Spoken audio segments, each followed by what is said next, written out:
This week we welcome back historical novelist Jane Healey, author of the World War II spy novel, The Secret Stealers. Here she talks about how she uses an outline in her writing process. Almost like the outline becomes a super rough draft. It's a total map for what needs to happen in each chapter. Welcome to Writer's Voices with Monica and Caroline. I'm your host, Monica Hadley, and we've got my mother, Caroline Kilborn, with us today. Hi, Mom. Hi. How are you today? Good. And you are now vaccinated. Yes, sore arm and all. Yeah. Yeah. But and we're very, very grateful that our guest today was willing to reschedule so that Mom could get her second vaccination. Yes, I really appreciate that. Yeah. Yep. So who do we have today? Well, today we have Jane Healey, and she is the Amazon charts and Washington Post best-selling author of The Beantown Girls, which we interviewed her some time ago about that one, and the Saturday Evening Post Girls Club, the Saturday Evening Girls Club. When her daughters were young, she left a career in high-tech to fulfill her dream of writing historical fiction about little-known women in history. It was a pastime and a passion that turned into something much more. Now she shares a home north of Boston with her husband, 2 daughters, and 2 cats.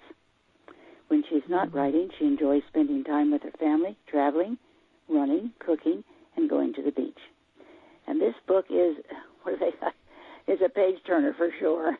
It really is. It's really good. It's really good. And the title is The Secret Stealers? The Secret Stealers, yes.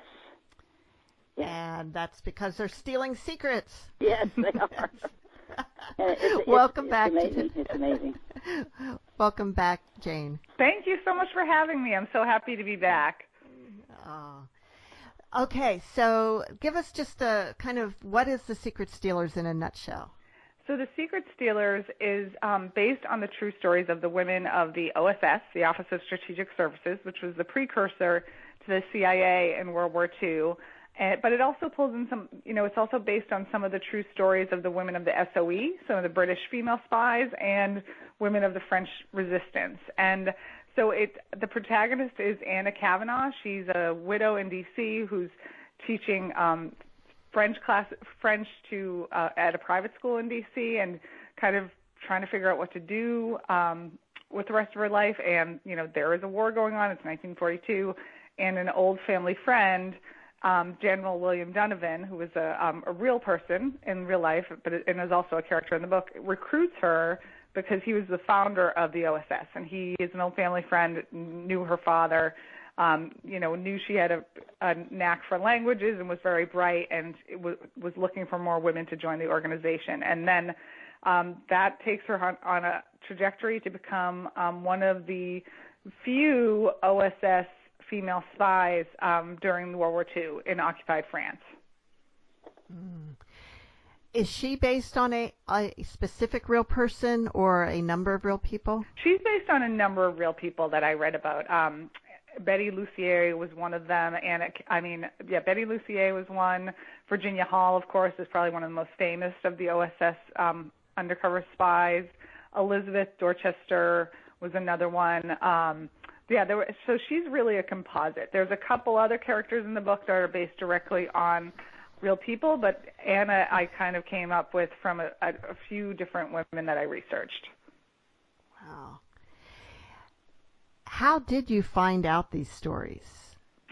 Well, it was interesting. I kind of keep a running file of possible future book ideas, and I can't remember exactly when I came across it, but I came across an article in the Washington Post a few years ago about these 2 women living in a retirement community outside of D.C. in Virginia, and they lived on the same street. One of them was in her late 80s, one was in her early 90s, and they became friends and realized that they both went overseas as spies for the OSS during the war, and they had never met each other. And they both ended up working for the CIA afterwards and had never met each other. And, because a lot of these people, their work was so secretive, they didn't talk to other people within the OSS or the CIA. So they discover they have this really extraordinary background in common and become best friends very much later on in life. And so that was so intriguing to me because I'd heard of the women, some of the British female spies. I didn't really realize that there had been really any American female spies with the OSS in World War II. Yeah, it's not something that we really hear much about. No, and part of it is because, there was, the OSS grew very large over the course of the war, several thousand men and women. A small number of those women served overseas. About 7,500 men and women served overseas for the OSS. Most of the women who served overseas worked in the offices of the OSS. A very small percentage of the women overseas served as spies, as undercover agents. And to be honest, I don't have an exact number because it's still classified. So, but I think it's probably just in maybe the hundreds, if that. Well, that's still a lot because, how many undercover spies can you have? That's true. Yeah, it's anywhere from 38, which is because they had a parachute school, the OSS, and anyone going to the parachute school was definitely going undercover. So there was around 3,800 men in the parachute school and about 38 women. So it's anywhere from 38 to, a few hundred women who were undercover. Wow. And, it's kind of... Yeah, and it seems surprising that more of them didn't share their stories after the war. Well, they had to sign, not the Official Secrets Act, that was with the SOE, but they had to sign a secret act saying that they would not discuss their job, their work to anyone outside of the OSS, including their family members. And a lot of them, even when they were retired, these two women had a hard time talking about it, even in their 80s, because they took that to heart so much. They really, they were so loyal to the organization, and they were so worried about putting anyone else in danger that really they were indoctrinated about the secrecy of it. And that's why these stories have just kind of started to filter out, particularly over the last 10 years probably. The OSS personnel files were not declassified until 2008, so you couldn't even read those online. Now you can find those online. Betty McIntosh, one of the older women in the article, several years ago wrote a book called Sisterhood of Spies, The Women of the OSS. It was a small press, and that was one of the books that was kind of the jumping off point for me because she talked about her own experiences in the book, but then she interviewed several of the women who are her counterparts in the OSS and the various jobs that they did. So that really helped me realize, okay, there's a story here. I can use this as a jumping off point for my research and for a narrative arc. Wow. Now, a large part of the story here is before your heroine actually gets to go undercover. Yes. Yes, and that's really interesting too. So she's in D.C. At the beginning of fairly early on in America's involvement in World War II. Yes. And was it difficult to get good information about that, or was that pretty easy to research? That was fairly easy. She had written, Elizabeth McIntosh had written a lot about her experiences and the experiences of the women working in D.C. I was able to find a fair amount of material, and I thought it was kind of fascinating just because, again, they were very discreet, but Donovan was building this organization very quickly from scratch and really kind of on the fly. This America's espionage game had, we didn't really have a spy organization before the OSS. So it was really fascinating to me how quickly they had to build and adapt and hire. And so I found a fair amount. William Donovan is an extraordinary character. So there's a few books about him and his life and his building of the OSS that were also enormously helpful for the part of the book that takes place in D.C. Do you know if he actually recruited, would have actually recruited a young woman like your character? Yes, absolutely. He put a woman in charge of recruitment, and there's a woman in the book based on her. And this woman talked about how difficult it was to recruit women for this organization because she couldn't, in the job descriptions that she put in newspapers and magazines, she couldn't really put any details about what these women would be doing because it was so secretive. And so she complained that it was hard to compete with, the WACs and the Waves. Their recruitment campaigns were very flashy, and they, talked about the adventures these women would have and the sleek uniforms. And she said it was very difficult to compete because until you got these women in the door, you couldn't even tell them what they would be doing. But a lot of young people, one thing I learned, a lot of young people, because the war was going on and so much was going on in D.C. and there were so many jobs, a lot of young people flocked to D.C. at that time because they were looking for, they wanted to be a part of the war effort in some way. And so there was a lot of young women looking for work and found themselves working for the OSS. I was just wondering if the resistance work that they did actually help to bring about the defeat of Germany, do you think? I mean, is that historically, is that a true thing? I think it certainly helped. To what degree, it's hard to say, but I think it certainly helped. I will tell you that the information that they are able to obtain in the novel from the Germans that they are able to steal, that is based directly on a true story, and it really did change the trajectory of the war in some really critical ways in terms of, the Allies obtained knowledge of what the Germans were building in terms of military strength and bombs and things, and so they were able to react to that much quicker than they would have been able to if they had still been in the dark for several more months. That was certainly important because, when you're fighting a war across an ocean, it's difficult to realize what's going on, and you just don't know what's true and what isn't. Talk about fake news, but... No, that's absolutely true. And, there was one, I wrote an article for LitHub about the training and about some of the different roles these women played. And, for instance, one of them, she wasn't exactly an undercover agent, but she was working in Italy, and she was analyzing aerial photographs of what the Germans were building. And that was another way that the Allies obtained intelligence. They would just pore over these aerial photographs of different areas and try to figure out what was going on, what the Germans were building behind the scenes. And they were pretty successful with some of that. Mm-hmm. Of course, we have heard in recent years there's been some movies about the British women from Bletchley Circle. Yes. The code breakers. Yes, yeah. And so I think there's a real fascination with the role that women played in World War II, and particularly, and you kind of an underlying theme of the Secret Stealers is the fact that your character Anna was very bright, very intelligent. She went to which women's college was it? Oh, Radcliffe. She attended Radcliffe. Yeah, she attended Radcliffe. She graduated. She had a father who was very supportive of his daughters, but she didn't have a lot of opportunities because she married a man who everyone thought was brilliant, and she kind of got overlooked. Yes.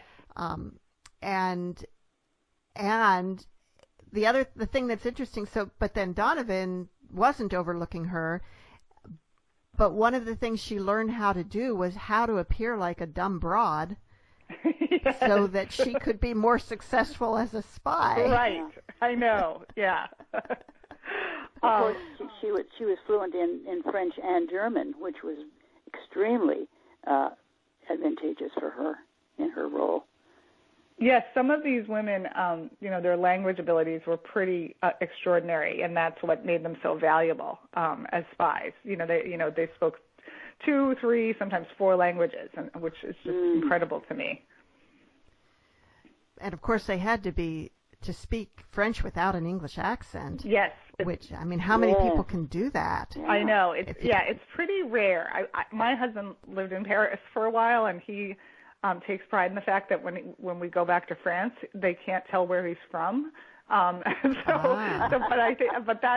what they wanted. They wanted people who could blend not only in terms of looks, which women could do more than men in occupied France, but also in language. They couldn't any sort of accent or struggle with the language would trip them up.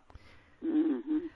And of course, young men, healthy, wouldn't have been there. They would have been in the army. Yeah. Right. Yes, and that's what Donovan went to see what the SOE was doing in terms of training spies, and learned on one of these visits to the UK of the success that the SOE was having with women in the field, particularly in the occupied zones, because of what you said, because there weren't that many men around, so women blended in easier. And so when he went back to the States, he realized that they needed to build up, more women in the organization and more women in the field than before. You're listening to Writers' Voices with Monica and Caroline. Our guest today is Jane Healey, author of The Secret Stealers. Jane, why don't you read a little bit from the opening of the book for us? Okay, thank you. Chapter 1, June 26, 1942, Washington, D.C. My watch said it was 15 minutes before 8 in the morning, but I could already feel the oppressive D.C. humidity rising as I stood under a tree and gazed across the street at the 3-story brick building with enormous white columns. I looked down at the sweaty piece of notebook paper in my hand where I had scribbled the address, checking for the 4th time to make sure I was at the right place. The East Building, 2430 East Street Northwest, across the street from the State Department. A brick building with columns. Enter through Gate 2. Ask for Alice Montgomery at the main reception desk. A large chain-link fence with barbed wire lined the perimeter of a complex that comprised 4 buildings. I couldn't see any signage or markers, nothing whatsoever to indicate what went on inside. For the 100th time, I questioned my decision to do this, to come and interview for a government job I didn't actually need in an organization I knew very little about. Excuse me, can I help you? I turned to see a young woman observing me from a few feet away. She was a couple of inches taller than me at 5'5", with pale blonde hair, and wore a light blue and white striped summer dress with cap sleeves and a navy blue straw hat that flattered her heart-shaped face. I looked down at my dull plum-colored shirtwaist dress, and I wished I had gone shopping for something new to wear today. I hadn't set foot in a department store for months, since well before the funeral. It's just that you look like you might be lost. She gave me a small smile. Well, I think I'm in the right place, but I'm a little early for my 8 o'clock interview. I pointed at the building. That is 2430 East Street Northwest, yes? I didn't see any sign. There's no sign, but you're correct, she said. I work there. Do you want to walk in with me? I can point you in the direction of reception when we get inside. It can be a little confusing. Oh, thank you. I would appreciate that, I said, relieved. I'm Anna Kavanaugh. I held out my hand. Irene Nolan, happy to help, she answered as we crossed the street. What kind of work do you do here, I asked, eager to hear from someone who actually worked in the building. Irene paused before answering. Oh, mostly research, organizing, She waved her hand. I glanced at her sideways as she quickly changed the subject. So let me guess. Wellesley grad. Or maybe Smith? Radcliffe, actually, I said. I graduated 4 years ago and did a postgraduate year in Paris. Ah, well done, she said with a nod. I adore Paris. Did you enjoy living there? I did, I said. It was one of the best years of my life. Such a beautiful city. The culture and food, the people. I fell in love with all of it. I might not have come back if not for the war. I'll bet. I'm a Vassar girl, class of 38 like you. Do you know who you're meeting with today? I'm supposed to ask for Alice Montgomery when I arrive, but I'm also meeting with William Donovan. Irene nodded and gave me a wide smile, clearly impressed. Wow, Wild Bill, the legend himself, is meeting with you. Is that right? She said. Now that's interesting. He's so busy these days, he rarely has time to interview anyone. He's a friend of my father's, I said. I'm sure that's the only reason he's meeting with me in person. How do they know each other? She asked. He's been pulling recruits from everywhere he can to try to build this place up fast. Business connections, social circles, family and friends. They grew up together in Buffalo, New York, I said, not really thinking of myself as a recruit and wondering what she even meant by that. No wonder he's meeting with you in person. That's much more than a casual acquaintance. I nodded. We arrived at gate 2 and walked up the incline toward the building. Irene wasn't done with her questions. Is your husband in the service? She asked, glancing down at my wedding band. I felt my stomach drop as she kept talking. Mine is. Military intelligence, which means we can discuss absolutely nothing at the dinner table except for baseball, which he obsesses over and I barely tolerate. He's a Yankees fan. She looked over at me for a response. When I got dressed that morning, I had agonized over whether or not to wear my wedding ring, as I did every morning since January 22nd, when I had first learned the news. I didn't want to make her feel uncomfortable. There was no casual way to say it, so I chose not to say it at all. He was shipped out to Hawaii after Pearl Harbor, I said. He's a Harvard Medical School graduate, and a group of them went there to help with the injured, implementing some promising new medical procedures.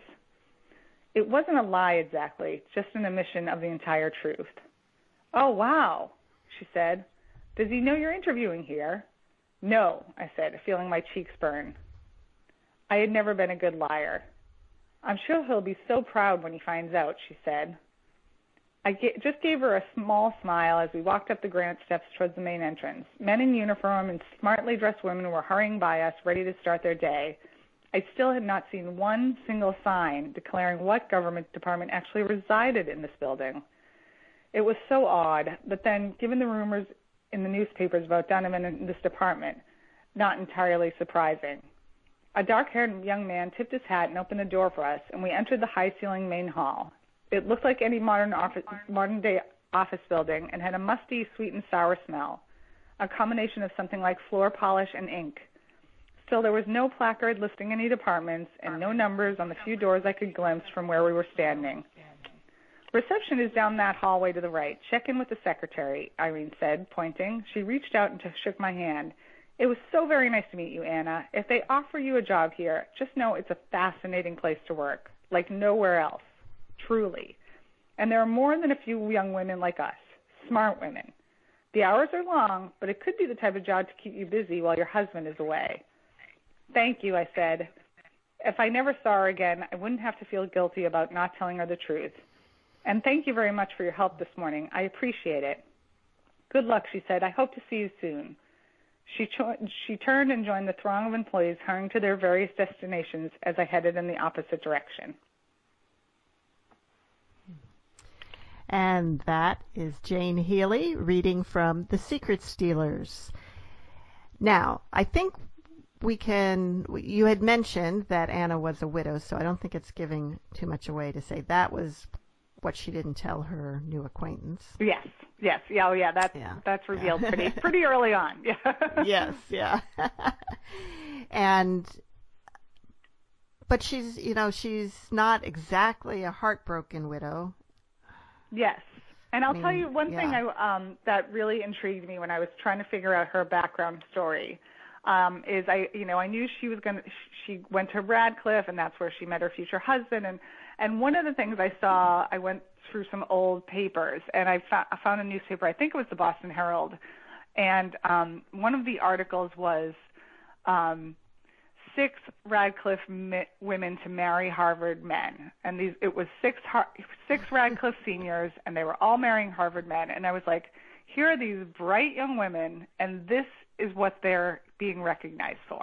Not that they've graduated from Radcliffe or, are brilliant in their own right, but that they're marrying Harvard men. And so that was kind of one of the seeds of Anna's story about like these very bright women with not a lot of opportunities because of the time and the place. That makes sense. Yeah. Yeah. So I know they used to talk about women going to college to get their MRS degree. Right. Did you ever hear that when you were young, Mom? No, I hadn't. No?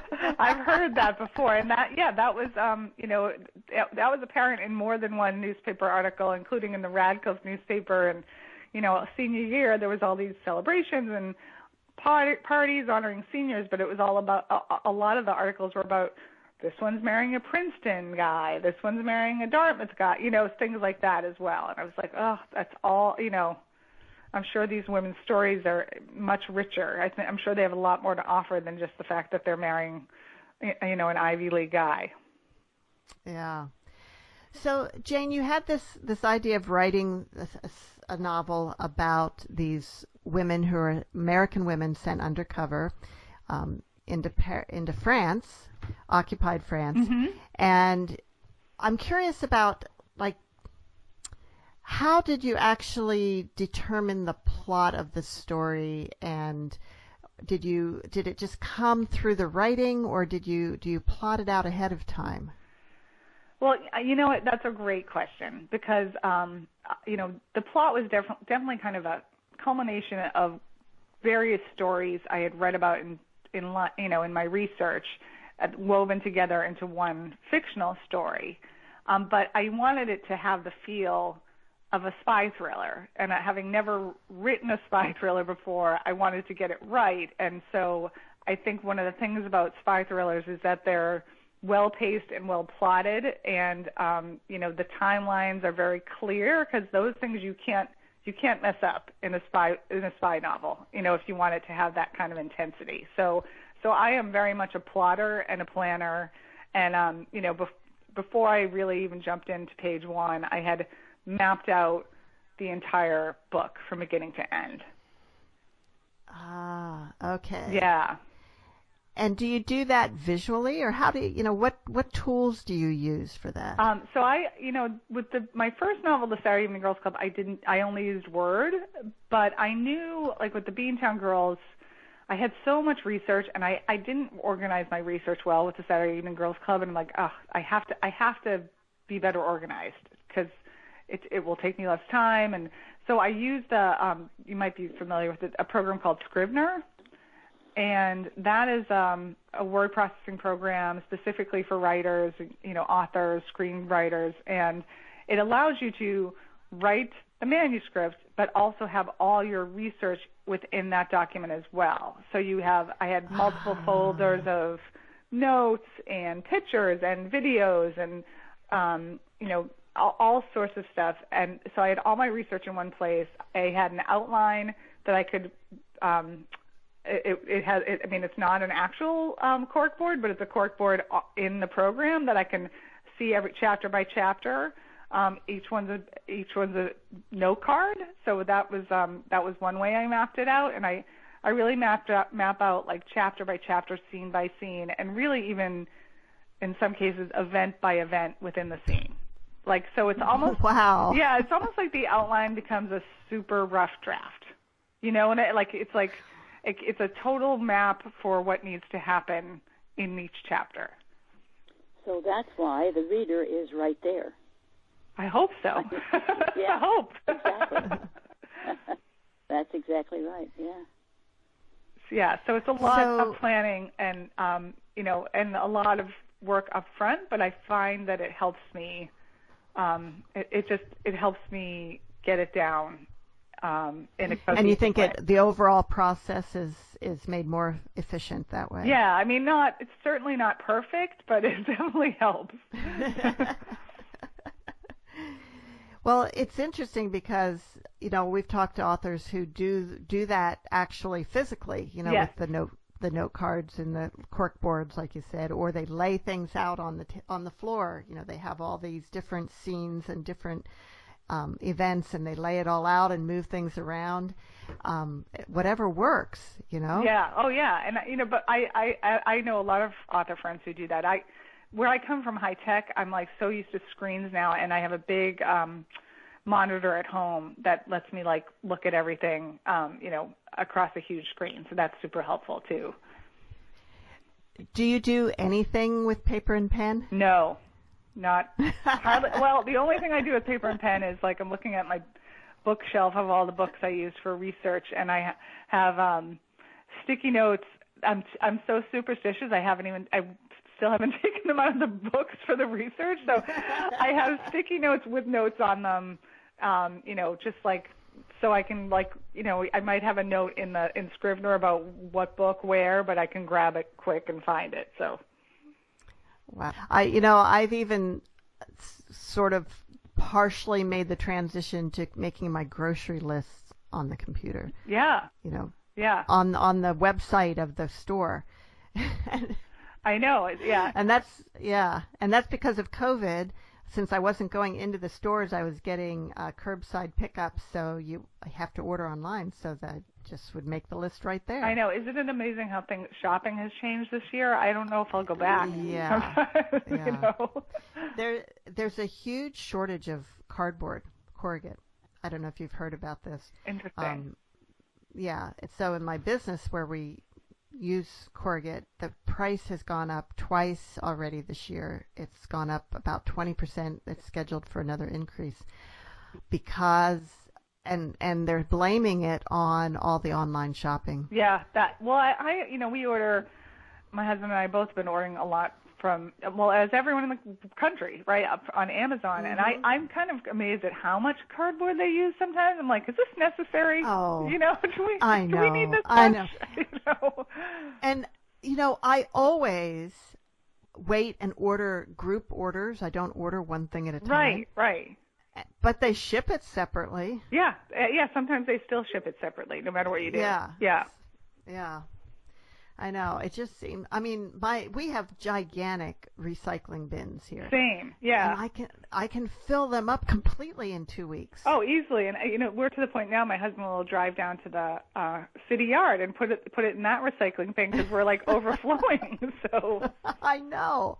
I hope that the corrugate really does get recycled, because there's a lot of things that we're putting into recycling bins that there's no market for the recycled. Yeah, I think about that too. Yeah. Well, that's another problem we'll solve another day. Right. I guess. Yeah. You're listening to Writers' Voices with Monica and Caroline, and our guest today is Jane Healey, author of The Secret Stealers. Now, I know that the Beantown Girls was also a World War II story, although not a spy story. Mm-hmm. These women were, they were driving a truck, yes, or a van that served coffee for soldiers. What were they called? They were called the Red Cross Clubmobile Girls, and they drove what looked like modern-day food trucks up to the front lines of the war to serve coffee and donuts and cigarettes, which is just amazing. That actually happened. Yeah, and the fact that the Red Cross was passing out free cigarettes too. Like, what? That too. Yeah.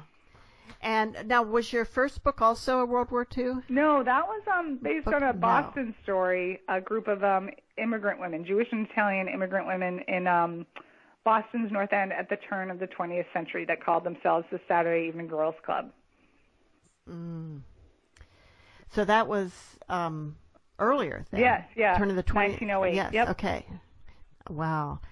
And will you stick, do you think, with this time frame as in your next few books? I think I worry a little bit because there's a lot of World War II fiction out there, so that's a little bit of a concern. But I think it really comes down to, and I was talking to a book group last night about this. I have to. It comes down to the story, and if I feel passionate about it, passionate enough that I'm going to spend 3 years on it, or however long it takes to put a book into the world, because I find I've gone down a few research rabbit holes since finishing up The Secret Stealers, and I've stalled out on a couple because I'm like, if I'm not feeling passionate and fascinated by this now, readers are not going to feel it. So I have to kind of find the right story. I'm not as concerned about the time period as a story that is it's like an instinct. You're like, oh, that's super interesting, and I haven't heard about it before, and hopefully other people will find it super interesting too. You have to wonder, in how many years are people going to start writing novels about COVID? Because it's very interesting. Because it's worldwide, it's not just in the United States. I think it's good. I totally agree, and I've been thinking about this a lot because I have a 14-year-old and a 17-year-old, both daughters, and I'm like, I think the writing and the creativity that's going to come out of this time period is going to be really fascinating to see. Mm-hmm. Yeah. Yeah, I'm wondering, what are the untold stories of the 20th century now? Yes. Yeah, and there's still some out there. I'm sure there's still some about women, because I feel like we're finally in a really interesting time in fiction and nonfiction where these stories are being shared and discovered, which is amazing. Women's stories in history. Yeah. Yeah. So what are some of these stories that you have started researching that didn't quite click for you? Well, one of them, and it's not for lack of being an interesting time and place, but I just couldn't find my way into I couldn't figure out the narrative arc. I couldn't find my way into the story, and it was the Berlin airlift right after World War II, and what the Allies did in terms of supporting the Berliners during that time. And so yeah, that was one that I'm not saying never, but it wasn't clicking for me. So yeah, that was one. So you'd kind of have to find a specific story of that might really grab you. Yeah, or multiple in order to do stories. that.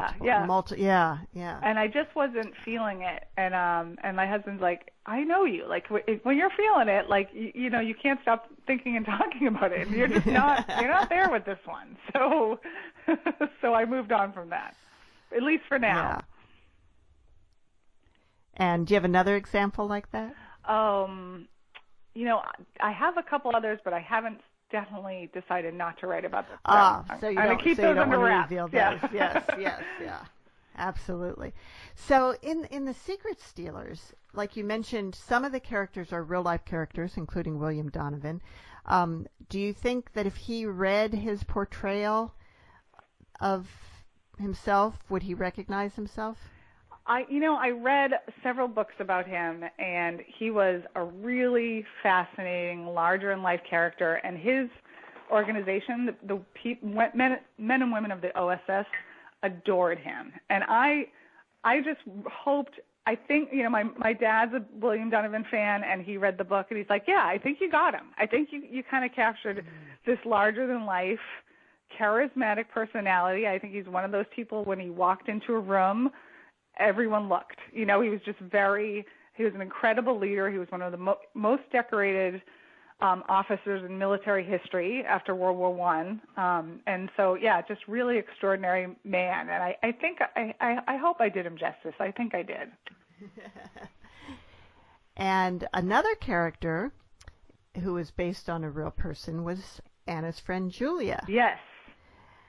And I don't know if we want to reveal anything more about that. It was a pleasant surprise to me when I realized who this Julia was.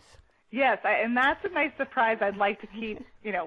I'll be a little vague about it, but I will tell you that I think I captured that person as well. And the letters that this character Julia wrote are based on true letters in history, and the basic trajectory of her life story is it's all based in fact. So yes. And then there was some minor character in Paris, or a pair of minor characters who were also like, oh wow, I wonder if this was really true. So did the Dior siblings actually participate in the resistance? Yes, well, Christian Dior worked for the House of Lelong, which was credited with saving the Paris fashion industry from the Germans. The Germans wanted to move to Berlin, but the House of Lelong, the designers at that house were credited with saving the Paris fashion industry. Christian Dior was an up-and-coming designer working for them. He didn't have his own house yet, but his sister worked for the resistance. His sister, he called her Caro. Her name was Catherine Dior. She worked for the resistance and actually ended up being imprisoned.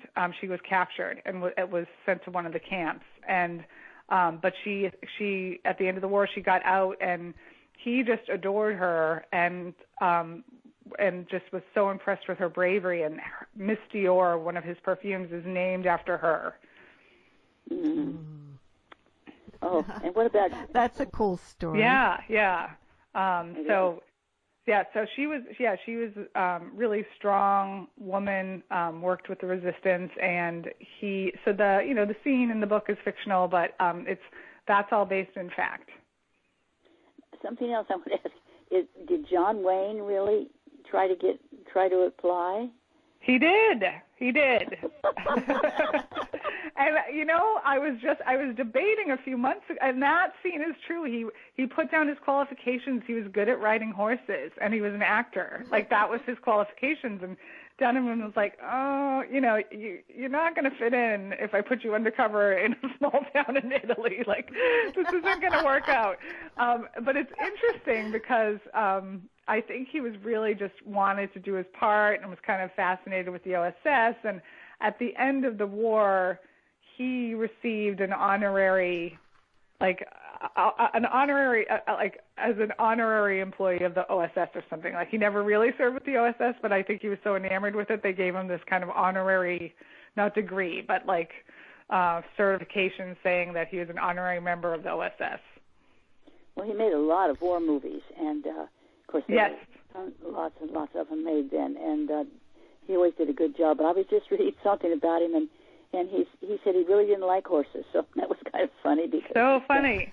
Yeah, and there is some because people love this history, that there is some chatter among people that say that he actually did do a little bit of work for the OSS when he was filming movies overseas, and I was never able to find whether that was actually factual or not.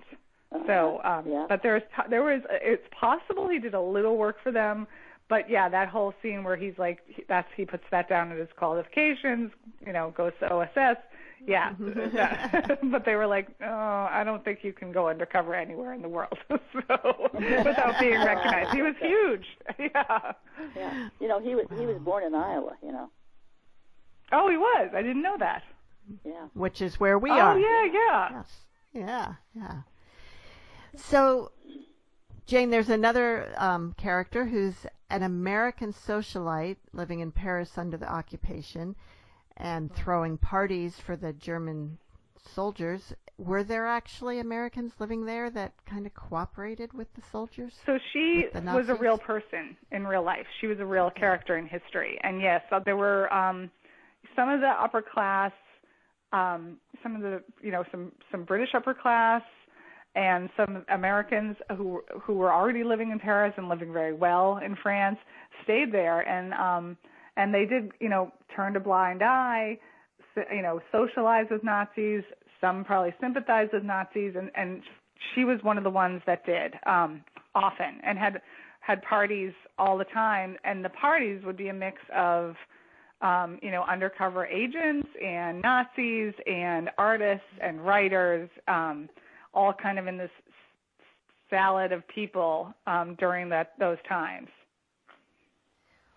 Well, did she know that undercover agents used her parties to mingle with the Nazis? I think she suspected for sure. I think it was, Paris was a small world unto itself. During, occupied Paris was a small world unto itself. So yeah, I'm sure she did suspect. And maybe that was partly why she was doing it. That was maybe her contribution. You would hope, but I think a lot of these people were a little bit selfish. Florence Gould, that was the one we're talking about. She was a socialite and incredibly wealthy. Her husband, I think she had an arrangement with her husband would be in the south of France. She would be in Paris. I think she had multiple affairs, including with Germans. And she was a real character in history. Well, wouldn't it be interesting to find out that she was really a spy the whole time? It would be interesting, and also be like, it would kind of be like, oh, well, that's good, because, gosh. Yeah. Otherwise, redeem herself. Jeez. No kidding. Oh, I wanted to ask a question about, it mentioned several times where they were bribing Nazi soldiers or officers. The intelligence was bribing them for different things. What made them think that those guys wouldn't turn around and tell their comrades, their Nazi comrades, that they were, what the thing was, what was going on? Well, that's an excellent question. From what I understand, I think they really scoped them out before they thought they'd be bribable. It wasn't just anyone. They made sure that their marks were the right marks, but that was always a chance. That was always a risk, of course. Yeah, right. Yeah, because if someone can be bribed to do something, they might be bribed to turn on. You can't really trust them. Right, and that did happen in history too. I read a couple of instances where some of these guys were playing both sides, against one another, and making money on both sides. Right. Now, Jane, I see on your website that you have some events, and by the time the listeners will hear this, some of these might be over, but on April 1st, you're doing a launch party. This is April 1st, 2021, because with websites, interviews live a long time, so someone might be listening to this in, 2026. But you're celebrating the launch by hosting a World War II themed panel with two other World War II authors, Linda Loegman. Yes, Linda Loegman. Best-selling author of The Wartime Sisters, and Pam Jenoff, best-selling author of The Lost Girls of Paris. Yes. And we did do that book on Writers' Voices also. So tell us a little bit about how you got together with these two women, and what's this panel going to be like? So it'll be really fun. I didn't want it to be an event where it's just talking all about me. I wanted it to be like more of a fun, more of a party. And so we're going to talk about World War II history and research and books we're reading, and make it more like a fun panel thing. I'm really looking forward to it. That's April 1st. We already have over 200 people signed up. It should be a really fun night. We'll take questions from the audience, all of that stuff. And that's on Zoom, and so you can attend from anywhere. Yes, it's on Zoom. And anyone can sign up. It's open to all. And then I have a library-sponsored event that's also open to all on April 6th, where we'll talk about I'll talk about the history behind the story of the Secret Stealers, and I'll have slides and old pictures and some of my research and how I kind of formed the story from there. Well, let's talk a little bit more about the research. I know that a lot of research can be done online these days, but are there times when you need to actually go to the archives? Yeah, absolutely. I mean, I think that, a lot can be done online, but I think that sometimes you've got to find the source materials. I think in this case, it was almost, with the Beantown Girls and Saturday Evening Girls Club, it was a finite amount of research to be found, because those were smaller stories. But this one, I could still be researching now, because it's OSS, French Resistance, SOE. There's so much out there. And I also did actually suffer through a trip to Paris for the research. Oh, you poor thing. I know. In October 2019, my husband and I went, and I found a historian there with he was an expert in occupied Paris and the resistance, and I spent an entire day with him walking all over the city, looking at different landmarks, looking at different buildings, and that was invaluable. And some of the things I learned from him really helped me change the arc. It really kind of helped me shape the arc of the story. It changed the direction of the story a little bit, because I learned some things from him that were so fascinating, I knew they had to go into the novel. So the various locations, like the hostel and the apartment or the safe house and the clubs and so forth, are they all real locations? They are. Yeah, most of them are. The club is, the bar, the underground bar, is based on a bar in Saint Germain that we went to, that it was very cool,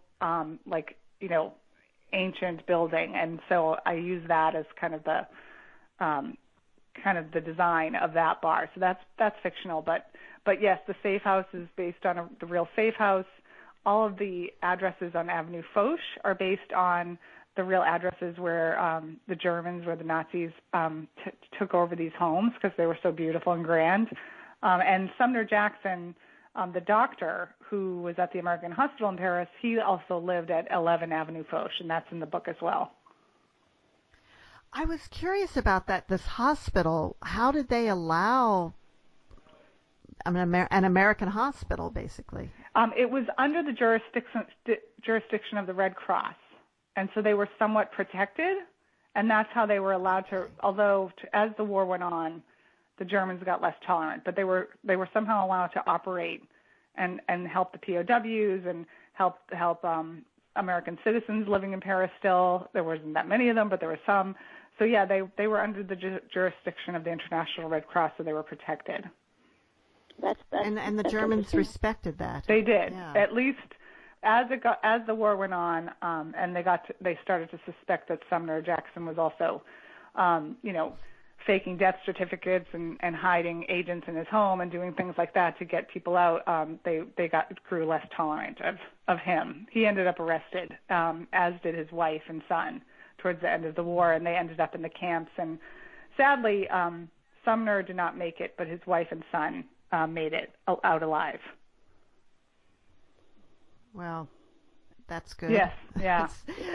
Has anyone written a historical novel about him? Not with him as the main character. There was a book, I'm looking on my shelf right now, a nonfiction book, Avenue of Spies, that really, it's about him and living on Avenue Foch with these Germans all around him and all the brave things that he did to help save American soldiers who were coming through and different people. So he was pretty amazing, and also smuggle secrets and smuggle information out of the city. Now, Anna and Josette were working supposedly for these French industrialists, like translating things for the German at a hotel. Was that something that was really happening? It was. There was not an Anna there, though. There was not an OSS undercover agent, but that is based on the true stories of Jeanne de Clarence Rousseau, who was she worked for the resistance. She was a young, brilliant graduate of the Sorbonne in Paris. She was Parisian. She was very angry that this was happening in her city, and she took it upon herself to start spying even before she was affiliated with any resistance network. And she got this job with the French industrialists, which allowed her to interact and work with the Germans at the Hotel Majestic on a near daily basis. And they grew to trust her, and she was able to steal all this intelligence right under their noses. I don't know how you put this all together. I mean, it's just amazing that you could, there's so many characters in here, so many people. And thank you. And yeah, it's just, it really is. It's well, like I like to say, it's a page turner, and it's a thick book. But I would say if you want to read this, give yourself some time, and because you're going to want to keep reading it. Oh, thank you so much. How did you learn about the training in the UK? And did OSS agents actually go there for training? They didn't. There were several training sites that the SOE ran in the UK.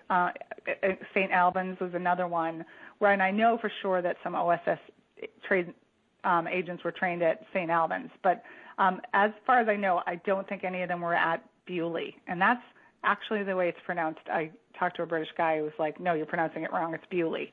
The Bewley estate was where some of the training took place. But it was such if you look it up online, it's this just incredible manor and estate. And I was like, oh, that's like a really fun place to write about. So I had Anna end up at Bewley. It does sound like a fun place.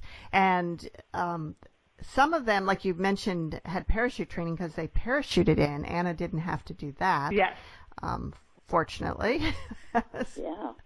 But she was being trained as a wireless operator, and I think there was another book, and it might have been The Lost Girls of Paris, which was Pam's book, where the characters were, some of the people going undercover were as wireless operators. This was a very, very dangerous occupation, wasn't it? It was.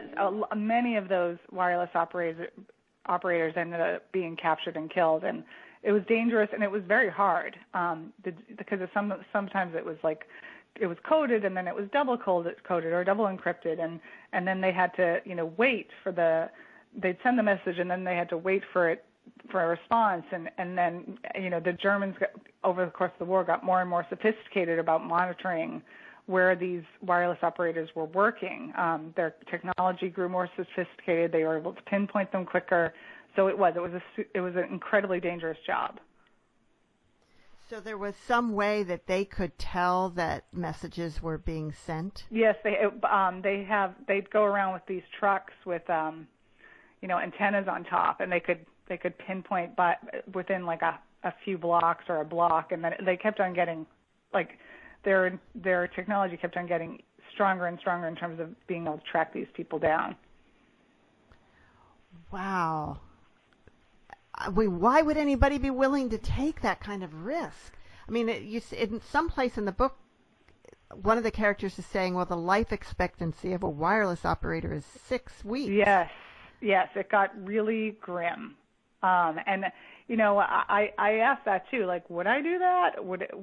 How did these women find the courage to do this? And I read an interview with Jane Rousseau, and she said it wasn't even a question. It was we were compelled. We had to do it. It was our country. We had to do these things to get it back.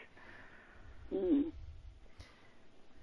So, Jane, when you're looking for the next great story, where are some of the places that you look?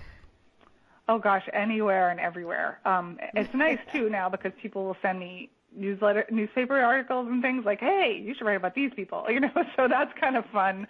But I keep an eye out everywhere I go. I read. Sometimes I did some work for the Beantown Girls and the Girls Club. The Schlesinger Library at Harvard is a research library, and it's all American women's history. So that's a good. They have an amazing website to peruse. But all over the place. Yeah. Wow. Well, I'm looking forward to your next story. Yes. Thank you. Because it's really fun to read about these women who made a difference in the history of the world. Yes. At a time and in a way that was, they were bucking a lot of tradition and a lot of kind of rules, in a sense, yes, to do what they did. And these are stories that it's important to tell. Thank you. I think so too. And thank you so much for the kind words. Oh, you're welcome. And we're just about out of time. Do you have any advice for somebody who wants to write historical fiction? Well, it's so funny. The editor of my publishing company, Danielle, is always like, I think writers are crazy, but I think historical fiction writers are even crazier because they have to do so much research. So you have to really love the research. You have to love that aspect of it because even when you think you're done, you're never done, until you send in the manuscript. It's an ongoing process. So I say, embrace that part of it and use the history as a jumping off point. Wonderful. And Mom, do you have some final words for us today? Yes, this was in her book actually in the beginning. But Winston Churchill, the Prime Minister of the United Kingdom, then at this time said, "What is the use of living, if it be not to strive for noble causes, and to make this muddled world a better place for those who live in it after we are gone?" I love that quote. Mm-hmm. That is a great quote. It is. Well, thank you for taking the time to talk with us today, Jane, and highly recommend The Secret Stealers. It's a fun read, but a lot of great history in there, too. Mm-hmm. Oh, thank you so much for having me again, ladies. It was so lovely to talk to you again. And see you all next week on Writers' Voices. Bye now. Thank you. Take care.